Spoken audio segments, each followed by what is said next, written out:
Hi, everybody. So a few weeks ago, a newspaper article came out in the Jewish newspapers that a few women had come forward and accused Chaim Walder of sexual misconduct, of abuse.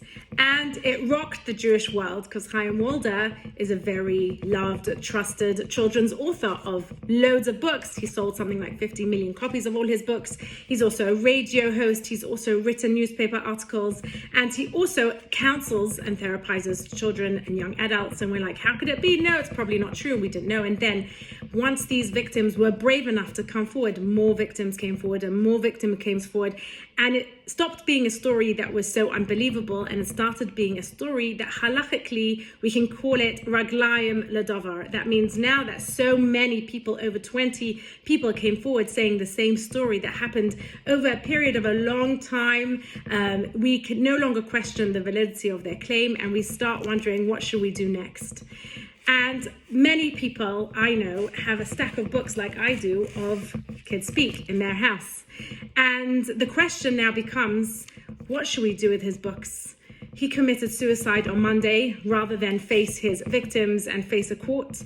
And we don't know what his din is in Shemayim, and that's not our problem. But down here on earth, how do we respond and react to this event, to all these events culminating in this very tragic end on Monday, because it doesn't really end.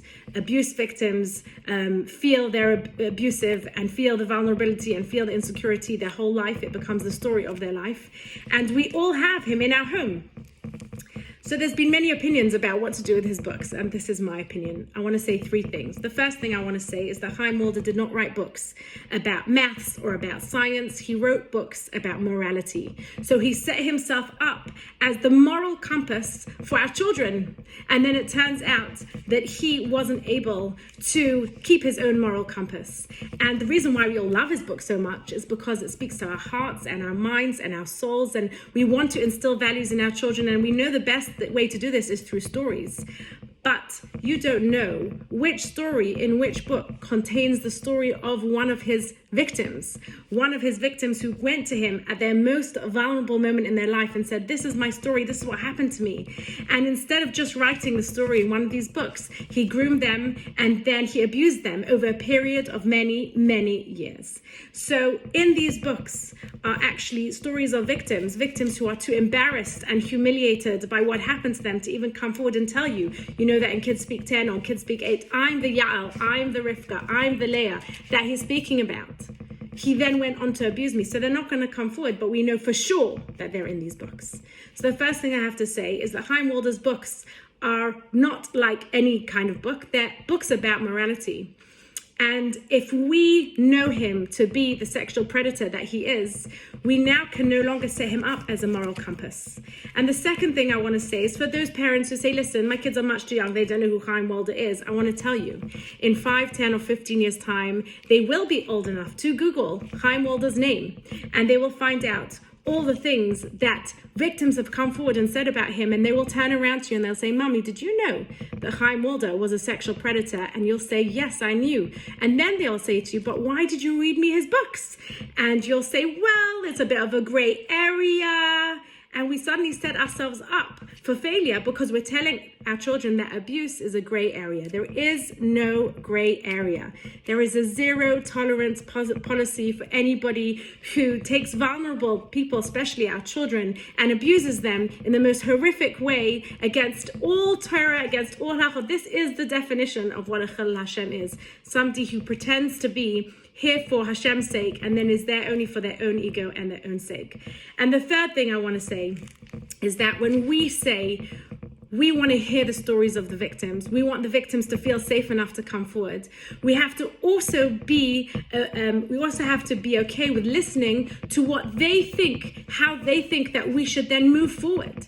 So this story has actually triggered for many victims, many survivors of sexual abuse have come forward and say, wow, this story of Chaim Walder, he didn't abuse me, but somebody else did. And this is so reminiscent of my own experience. And then you say to them, wow, what would you do with your pile of Chaim Walder books? And they say, I would burn them. I would burn them because he he gained money and fame, and his ego grew larger, and we gave him permission to go near our children and all our vulnerable, and we gave him permission to enter our hearts and our minds and our souls, and look what he did with them. And that we are all victims, not only the people who he abused, but also his wife and his own children, and every single person who has books of his in our home. We were also tricked by him and fooled by him, and we are also, in the end, the victims of this. And therefore, what I have to say to you is, even though he decided to leave this world, and we are all left with just questions and confusion, and the survivors are left with no closure and no way to confront their abuser, we have all his books here, and what we can say to the victims, we can say, you know what? We as a community, we don't stand for this. We don't allow this to happen. And when we find out that it happens, we kill the bad within the community. We get rid of it. We take it off the shelves. We take it out of our homes. And when my children asked me, Mommy, why are you collecting all the kids' speak books? I went around the house collecting all the kids' speak books. I said, we have to get rid of these books. And they asked me why. I said, because Chaim Walder did a bad thing. I can't even say the word sexual predator because I don't want them to lose their innocence.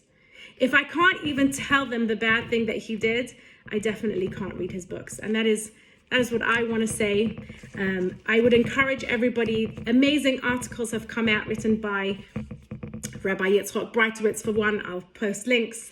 And many different Rabbonim across the world have put out videos about how they think that we should deal with this as a community. And yes, it's time for our leaders to step forward and to help us all heal. Now's the time that we're going to heal. Now's the time that we're going to set new boundaries for our community so that we know that this is not going to happen again, or we're going to try and stop it happening again. And as the mothers of the next generation of Jewish children, we have to make sure that there is no gray area, that our children know that this is something that we can't tolerate. This is something that we can't forgive. This is something that is not going to be part of our lives, and we don't want it to be part of theirs. I hope you have a good day.